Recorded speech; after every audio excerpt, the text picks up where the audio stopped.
간혹 가다가 정말 간혹 가다가 저한테 이런 질문을 하시는 분이 계세요. 목사님, 가룟 유다가 구원을 받았을까요? 가룟 유다가 구원을 받았을까요? 못 받았을까요? 이런 질문을 받을 때마다 되게 그런 생각이 들어요. 이 사람 가룟 유다에게 약간의 어떤 인간적인 동정심 이런 걸 가지고 있는 게 아닐까, 그런 생각이 들어요. 여러분은 어떠신가요? 혹시 여러분도 이런 질문 받아보신 적 있으세요? 여러분들이 교회 다니는 거 알고서 믿지 않는 사람들도 가끔 이런 질문을 하더라고요. 가룟 유다에 대해서 이제 워낙에들 잘 믿지 않는 사람들을 알고 있으니까. 여러분은 어떠신가요? 가룟 유다가 구원을 받았다고 생각하시나요? 아니면 받지 못했다고 생각을 하시나요? 질문을 조금 바꿔볼까요? 가룟 유다가 예수님을 배반한 것이 하나님의 계획과 그 예정하심 안에 있었을까요? 없었을까요? 만약에 그 예정과 계획하심 안에 있었다면 가룟 유다의 그 배신에 대한 책임은 하나님에게 있는 게 아닐까요? 이 질문들에 대해서 사실 여러분들이 지금까지 저의 설교를 잘 들어오셨다면 이미 여러분들은 이 질문들에 대해서 답을 알고 계실 것입니다. 그리고 누군가가 이것에 대해서 물어보면 여러분들은 이미 잘 어느 정도는 설명을 해 주실 수 있는 그런 어떤 실력을 사실은 갖추고 있어요. 어쩌면 오늘날 많은 사람들이 궁금해하는 이 질문들이 사실은 요한복음서가 기록되던 그 시대의 사람들에게도 똑같이 궁금했던 질문이 아닐까 싶습니다. 왜냐하면 오늘 본문에서 요한복음의 저자는요, 바로 이 질문에 대해서, 우리가 조금 전에 던졌던 이 질문들에 대해서 너무나 명확하게 우리에게 답을 해주고 있기 때문입니다. 여러분들이 이해하기 쉽도록 오늘 본문의 메시지를 제가 3가지로 정리하면 이렇게 될 수 있습니다. 첫째로요, 예수님은 가룟 유다의 배신을 미리 알고 계셨다는 겁니다. 요한복음 13장은 특별히 이 사실을 우리에게 강조합니다. 오늘 본문의 바로 앞에는요, 여러분들이 잘 아는 예수님께서 제자들의 발을 씻겨주시는 그 장면이 나옵니다. 이 자리에서 여러분들이 잘 아시듯이 예수님과 베드로가 약간의 대화를 나누는 장면이 나오는데요, 시몬 베드로가 예수님을 향해서 주여, 내 발뿐만 아니라 손과 머리도 씻어주옵소서 이렇게 부탁을 하자 예수님께서 이 베드로를 향해서 이렇게 말씀하십니다. 이미 목욕을 한 자는 발밖에 씻을 필요가 없느니라. 온몸이 깨끗하니라. 너희가 깨끗하나 다는 아니니라. 이 예수님의 말씀에 대해서 그 다음 절에 보면 이것은 예수님이 하신 말씀이 아니고 이 요한복음을 쓴 요한복음의 저자가 일종의 해설을 단 것입니다. 뭐라고 해설을 달았냐면 이렇게 11절에서 이렇게 말을 해요. 이는 자기를 팔 자가 누구인지 아심이라. 그러므로 다는 깨끗하지 아니하다 하시니라. 여기서 우리가 주목해야 할 것은 예수님은 자기를 팔 자가 정확히 누구인지 모르면서 12 중에 누군가 한 명이 나를 팔 것이다 라고 말하지 않는다는 겁니다. 뭐라고 말씀하세요? 자기를 팔 자가 누구인지 아셨다 이렇게 말씀을 하세요. 그러니까 정확히 아신 거예요. 12 중에 누가 나를 팔 것인지를 정확히 아셨다는 겁니다. 이것은 21절로 30절에 나오는 식탁 교제에서 아주 분명하게 드러납니다. 이제 곧 있게 될 그 제자의 배신을 생각하시면서 예수님은 마음에 괴로움을 느끼셨습니다. 그래서 이제 이 식탁에 둘러앉은 제자들을 향해서 이렇게 말씀하십니다. 진실로 진실로 너희에게 이르노니 너희 중 하나가 나를 팔 것이다. 이 말씀을 들은 제자들 사이에서는 당연히 동요가 일어났을 겁니다. 이때 시몬 베드로가 예수님의 오른편에 비스듬히 누워있는, 기대고 있는 예수님이 사랑하시는 그 한 제자를 향해서 머릿짓을 합니다. 야, 예수님한테 물어봐. 그게 누구인지. 그러자 예수님이 사랑하시는 이 제자, 아마도 이제 우리가 흔히 생각하기를 이 요한복음을 기록한 사도 요한이라고 생각하는 이 요한이 예수님의 옆에 비스듬히 기댄 채로 묻습니다. 주님, 그게 누구입니까? 이 대화는요, 여기서 시작되는 예수님과 이 사랑하는 제자 사이의 대화는 다른 주변의 제자들은 들을 수 없습니다. 둘이만 지금 나누는 대화예요. 주님, 그게 누구입니까? 이때 예수님께서 이 사랑하는 제자를 향해서 이렇게 말씀하세요. 내가 떡 한 조각을 적셔다 주는 자가 그니라. 그러시면서 떡 한 조각을 집어서 적셔다가 누구에게 줬어요? 가룟 유다에게 주십니다. 뭘 의미하죠? 예수님은 알고 계셨던 거예요. 누가 날 팔 것인지를 이미 알고 계셨습니다. 가룟 유다의 배신은요, 예수님이 알지 못했던 사건, 예수님이 전혀 예상하지 못했던 사건, 그래서 예수님이 당황했던, 예수님을 무척이나 당황하게 했던, 그리고 예수님을 너무나 실망시킨 그런 사건이 아니었다는 겁니다. 그렇다면 예수님은 가룟 유다가 자기 자신을 배신할 거라고 하는 것을 어떻게 하셨을까요? 사실은 이게 더 중요한 질문일 겁니다. 가룟 유다가 제자가 된 후에 자기를 팔기 위해서 모종의 종교 지도자들과 이렇게 서로 만나면서 내통하는 것을 예수님께서 우연히 목격하셨을까요? 그것을 보고서 저 친구가 나를 지금 팔려고 하나 보다, 이렇게 예수님께서 알아차리신 걸까요? 쉽게 말해서 예수님께서는 처음에는 몰랐는데, 가룟 유다를 제자로 택하실 때에는 몰랐는데, 제자로 택하시고 난 이후에 우연찮게 가룟 유다가 자기 자신을 팔 것이라고 하는 것을 알게 되셨겠느냐 하는 겁니다. 18절의 말씀은 여기에 대해서 우리에게 분명한 답을 줍니다. 13장 18절 말씀 읽어드립니다. 내가 너희 모두를 가리켜 말하는 것이 아니니라. 나는 내가 택한 자들이 누구인지 알미라. 이게 오늘 본문에 이제 시작되는 말씀인데, 이게 어떻게 보면 좀 중간에서 제가 말씀을 잘랐는데, 이 앞에 어떤 이야기가 나오냐면, 여러분들이 잘 아는 예수님께서 제자들의 발을 씻어주시는 그 이야기가 나옵니다. 제자들의 발을 씻어주신 후에 예수님께서는 제자들을 향해서 예수님 자신이 선생과 주로서 제자들의 발을 씻어주신 것은 그들에게 모범을 보여주기 위한 것이었다고 말씀을 합니다. 그러시면서 너희도 이렇게 서로의 발을 씻어줘라, 서로를 섬기도록 해라, 이렇게 말씀을 하십니다. 이렇게 예수님을 본받아서 서로가 서로를 섬긴다면 너희에게 복이 있을 것이다, 이렇게 말씀을 하세요. 18절 말씀은 이 복에 대한 말씀에 이어서 지금 하시는 말씀입니다. 그런데 예수님이 말씀하시는 이 복, 서로가 서로를 잘 섬기면, 서로의 발을 잘 씻어주면 서로가 받을 수 있으리라고 하는, 제자들이 받게 되리라고 하는 이 복을 사실은 12제자가 모두 다 받게 되지는 않으리라고 말씀을 하시는 것입니다. 왜냐하면 너희 중 한 사람은, 이 12제자 중 한 사람은 이제 나를 팔자로 드러나게 될 것이기 때문입니다. 누가 예수님을 팔자라고 말씀을 하시는 걸까요? 예수님께서 뭐라고 말씀하시냐면 나는 내가 택한 자들이 누구인지 안다, 이렇게 말씀을 하세요.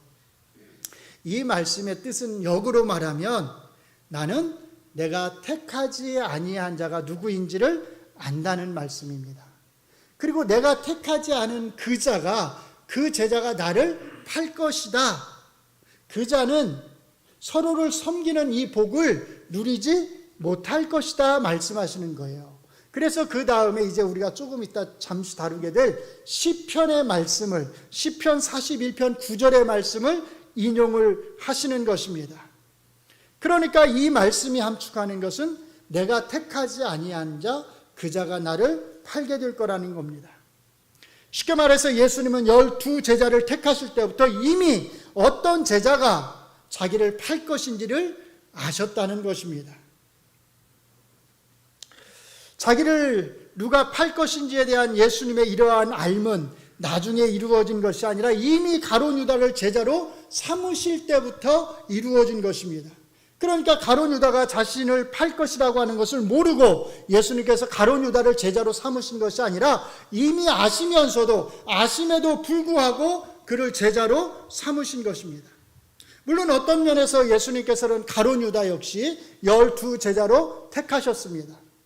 요한복음 6장 70절에서 예수님이 12 제자를 향해서 이렇게 말씀하세요. 내가 너희 12를 택하지 아니하였느냐. 내가 너희 12를 택했다는 겁니다. 이때 이 12의 택하심은 다른 것이 아니라 제자로의 택하심만을 말하는 것입니다.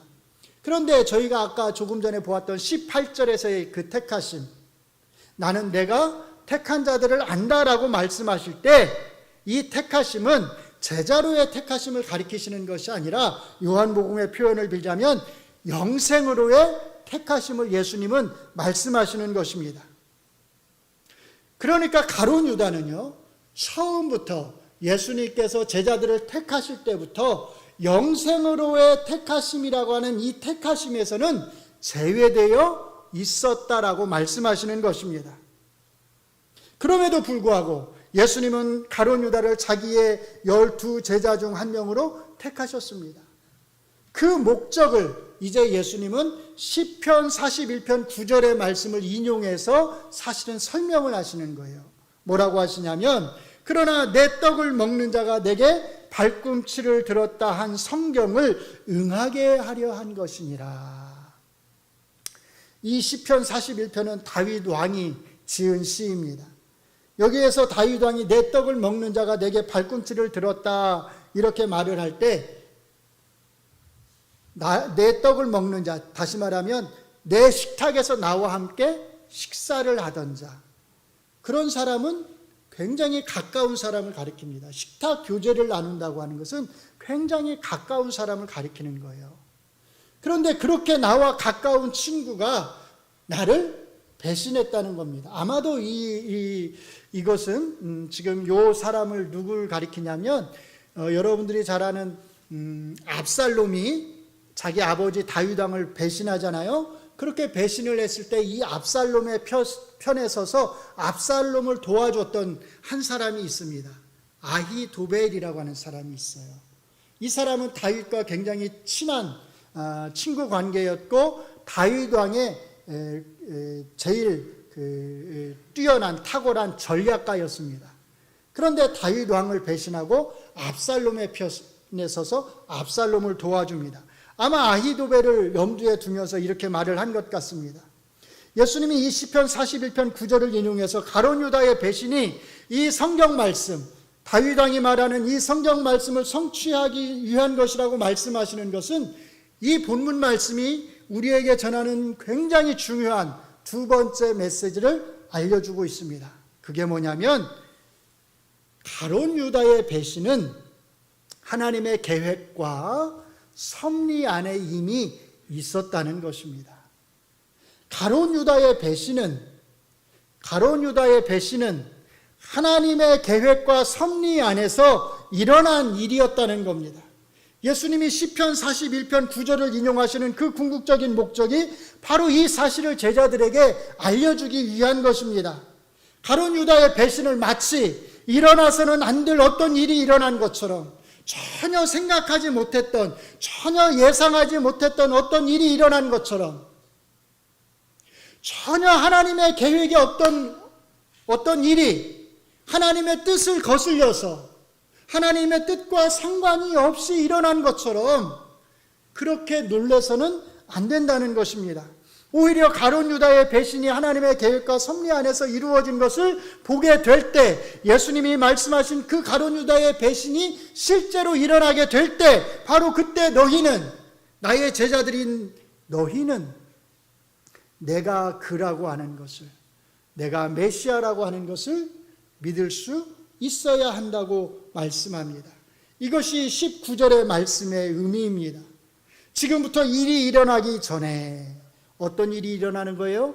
가룟 유다가 예수님을 배신하는 일이 일어나기 전에 내가 미리 너희에게 일러두면, 이것을 말해주는 것은 일이 일어날 때에, 가룟 유다가 나를 배신하는 그 일이 일어날 때에 내가 그인 줄을, 내가 그다라고 하는 말은 사실 그는 없고요. 그냥 나는 있다. I am이거든요.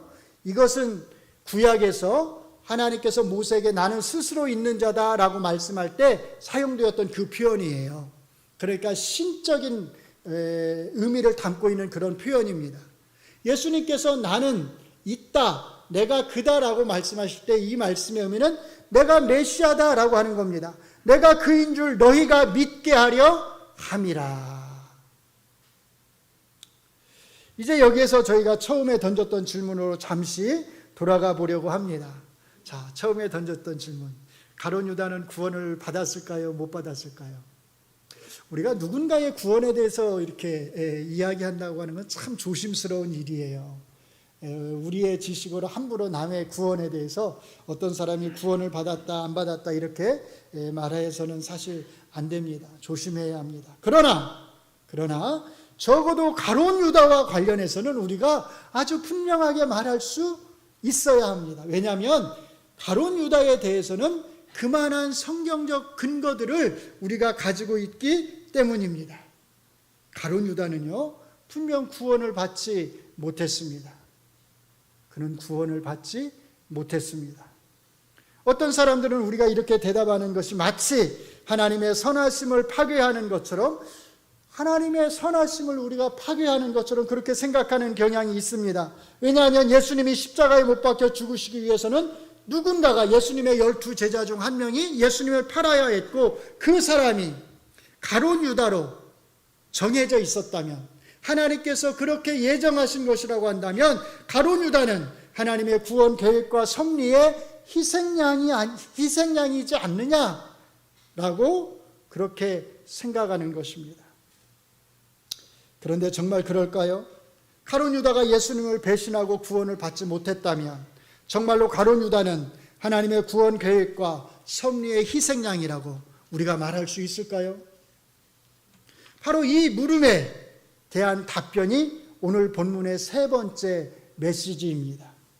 가룟 유다의 배반은 사탄이 그를 지배했기 때문이라는 겁니다.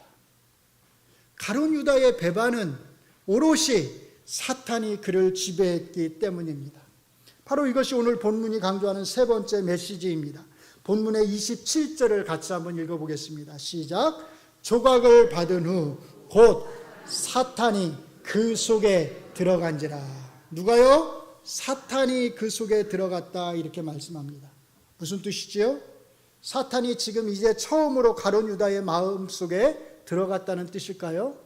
아니면 영적인 존재인 사탄이 가룟 유다의 마음속에 쑥 들어가는 것을 요한복음의 저자가 자기 눈으로 지금 직접 목격했다 그런 뜻일까요? 둘 다 아니겠죠. 예. 이 말씀의 뜻은 지금 사탄이 처음으로 가룟 유다의 마음속에 들어갔다거나 아니면 영적인 존재인 사탄이 가룟 유다의 마음속으로 들어가는 것을 내가 내 눈으로 목격했다 그런 뜻이 아닙니다.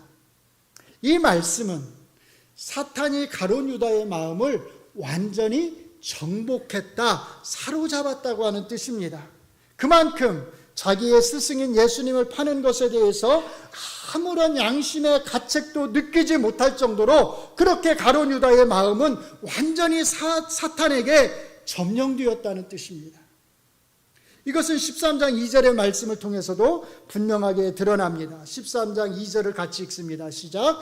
마귀가 벌써 시몬의 아들 가룟 유다의 마음에 예수를 팔려는 생각을 넣었더니. 누가요? 마귀가라고 말합니다. 하나님이 아닙니다. 마귀와 사탄은 같은 뜻이에요. 다른 존재가 아닙니다. 마귀가 사탄이고 사탄이 마귀입니다. 마귀가 사탄이 이미 가룟 유다의 마음속에 예수님을 팔고자 하는 생각을 넣었습니다. 13장 27절에서 사탄이 그 속에 들어갔다라고 말하기 전에 이미 13장 2절에서 마귀가 사탄의 마음을 완전히 사로잡은 것입니다. 그래서 심지어 예수님은 이렇게까지 말씀하십니다. 6장 70절과 71절을 읽어드립니다. 예수께서 대답하시되 내가 너희 12를 택하지 아니하였느냐. 그러나 너희 중 한 사람은 마귀니라 하시니. 이 말씀은 가롯 시몬의 아들 유다를 가리키심이라. 그는 12 중에 하나로 예수를 팔자르라. 가룟 유다를 뭐라고 부르죠? 마귀다. 마귀다. 정말로 가룟 유다가 마귀, 사탄이라고 하는 뜻일까요? 그렇지 않지요. 그렇지 않을 겁니다. 무슨 뜻이죠? 사탄이, 마귀가 가룟 유다의 마음을 완전히 점령했다는 뜻입니다. 달리 말하면 가룟 유다는 자기 마음을 사탄에게 완전히 내주었다는 뜻입니다. 요한복음의 저자가 강조하는 세 번째 메시지가 바로 이것입니다. 가룟 유다의 멸망은 하나님의 책임이 아니라는 겁니다. 가룟 유다의 멸망은 온전히 사탄에게 자기 마음을 빼앗긴, 자기의 영혼을 팔아버린 가룟 유다 자기 자신의 책임이라는 겁니다. 이것은 마지막 오늘 저희가 읽은 구절인 30절의 말씀을 통해서도 잘 드러납니다. 13장 30절을 같이 읽습니다. 유다가 그 조각을 받고 곧 나가니 밤이러라. 이 말씀을 읽으면 혹시 어떤 생각이 드시나요? 그냥 유다가 예수님을 팔려고 나갔을 때가 어두컴컴한 밤이었구나, 이런 생각이 드시나요? 밤이러라. 사실 이 표현은요, 그냥 쉽게 우리가 잊고 넘어갈 수 있는 그런 표현이 아닙니다. 물론 여기서 이 표현의 1차적인 의미는 물리적인 어두운 밤을 가리킵니다. 예수님과 제자들이 저녁 식사, 만찬을 끝냈을 때는 분명 밤이었을 것입니다. 그렇기 때문에 사실 밤이라고 하는 사실을 굳이 밝히지 않아도 다 알 수 있는 사실이었습니다. 그런데 요한복음의 저자는 유다가 그 조각을 받고 나갔다라고 말하는 데서 끝나지 않고 제일 뒤에다 뭐라고 덧붙이냐면 밤이더라, 밤이었다, 이렇게 말합니다. 일부러 밤이었다고 하는 사실을 밝히고 있는 것입니다. 그것은 밤이라고 하는 이 표현 속에 단순히 물리적인 의미의 밤 외에 다른 상징적인 의미를 부여하고 싶었기 때문입니다. 쉽게 말하면 가룟 유다라고 하는 이 인물은 어떤 자냐? 밤에 활동하는 자라는 겁니다. 밤속을 걸어다니는 자였다는 겁니다. 밤이라고 하니까 여러분들이 이게 쉽게 한 번에 와닿지 않을 수도 있는데, 이 밤이라고 하는 표현을 여러분들이 어둠으로 바꿔서 한번 생각하시면 훨씬 더 이해하기가 쉬우실 거예요. 가룟 유다는 어떤 자입니까? 어둠 속에서 활동하는 자입니다. 어둠 속을 걸어다니며 배회하는 자입니다. 어둠 속으로 걸어 들어간 자입니다. 요한복음에서 가장 많이 나오는 표현이 어떤 표현인지 아시나요? 성경에 보면 성경에 72번 빛이라고 하는 표현이 나오거든요. 이 72번 중에 33번, 거의 절반 가까이가 다 어디에 나오냐면 요한복음에 나옵니다. 그래서 요한복음에서 가장 중요하게 대비되는 것이 빛과 어둠입니다. 여러분들이 잘 알듯이 그래서 요한복음 1장 5절에서도 예수님을 뭐에 비유하죠? 빛에 비유하잖아요. 그래서 뭐라고 말씀하냐면 빛이 어두움에 빛이 돼 어두움이 깨닫지 못하더라. 어둠은 사탄의 지배 아래 있는 세상을 말합니다. 그러니까 요한복음은 빛이신 예수님을 거부하고 사탄의 지배 아래 있는 어둠의 자식, 그 어둠의 자식들을 대표하는 가장 대표적인 인물로서 누굴 말하는 거예요? 가룟 유다를 말하고 있는 겁니다. 가룟 유다는 바로 이 어둠 속으로 걸어 들어간 것입니다. 누가 들어가라고 한 것이 아닙니다. 자기 발로 걸어서 들어간 것입니다. 그래서 어떤 신학자는요, 이 구절을 주석하면서 이렇게 이 구절에 대해서 설명을 했어요. 제가 읽어드리겠습니다. 유다가 세상의 빛으로부터 걸어 나왔을 때 그는 어떤 광선도 뚫을 수 없는 어둠 속으로 걸어 들어갔다. 그는 결코 돌이킬 수 없는, 그리고 영원히 거할 수밖에 없는 어둠 속으로, 밤 속으로 걸어 들어갔다. 무슨 뜻인지 아시겠죠? 유다의 멸망의 책임은 어둠 속으로 걸어 들어간 유다 자신에게 있습니다. 유다의 배신이 하나님의 구원 계획과 섭리 안에서 이루어진 것이라고 해서 하나님이 유다의 이 배신의 원인자라고 하는 뜻이 아닙니다. 유다의 멸망은 오롯이 사탄에게 자기 마음을 다 빼앗긴 유다 자신의 책임이라고 하는 것을 오늘 요한복음서는 우리에게 분명하게 말하고 있습니다. 오늘 말씀을 정리하면 그래서 크게 세 가지입니다. 첫째로 가룟 유다의 배신에 대해서 예수님은 처음부터 이미 알고 계셨다는 것입니다. 둘째로 가룟 유다의 배신은 하나님의 구원 계획과 섭리 안에서 일어난 일이라는 겁니다. 마지막 셋째로 가룟 유다의 멸망은 철저하게 사탄에 사로잡혀서 어둠 속으로 걸어 들어간 가룟 유다 자기 자신의 책임이라는 겁니다. 이러한 본문 말씀을 통해서 우리는 이 세 가지를 통해서 아주 중요한 신학적 교훈을 한 가지 얻을 수 있습니다. 하나님의 섭리와 하나님의 계획과 인간의 책임은 서로 충돌하지 않는다는 겁니다. 많은 사람들이 이 문제를 가지고 고민을 해요. 어떻게 선하신 하나님이 가룟 유다의 배신과 멸망을 미리 정하실 수 있는가? 그런데 한번 잘 생각해 보시기 바랍니다. 가룟 유다의 배반과 멸망이 주권자이신 하나님의 계획과 미리 정하심 안에 있다고 하는 것이 제자들을 놀라게 할까요? 아니면 그것이 하나님의 계획과 섭리 밖에서 일어난 일이라고 하는 것이 제자들을 더 놀라게 할까요? 여러분들은 어떻게 생각을 하세요? 여러분들은 만약에 어떤 악한 일이 하나님의 계획과 섭리 안에서 일어났다라고 하는 것이 여러분을 더 놀라게 할까요? 아니면 그 밖에서 하나님의 섭리 밖에서 어떤 일이 일어났다라고 말한다면 그것이 여러분을 더 놀라게 할까요? 제자들에게 누군가 가룟 유다의 배신이든 어떤 것이든 어떤 악한 일이든 그 일이 무엇이든지 간에 그 일이 하나님의 계획과 섭리 밖에서 일어났다고 한다면 제자들은 그거를 도저히 이해하지 못했을 것입니다. 사실 이것은 제자들뿐만이 아니에요. 구약에 나오는 모든 선지자들, 모든 구약의 백성들, 신약에 나오는 예수님의 제자들을 비롯한 모든 그 신약 성경의 독자들은 어떤 일이 하나님의 계획과 섭리 밖에서 일어났다고 말을 한다면 그를 이해할 수가 없었습니다. 그들에게 모든 일은 그것이 아무리 악한 일이라 할지라도 주권자이신 하나님의 계획과 섭리 안에서 일어난다고 그들은 생각을 했습니다. 그리고 그것을 당연한 것으로 받아들였습니다. 그러므로 우리도 이것을 굳게 믿고 당연하게 받아들일 수 있어야 합니다.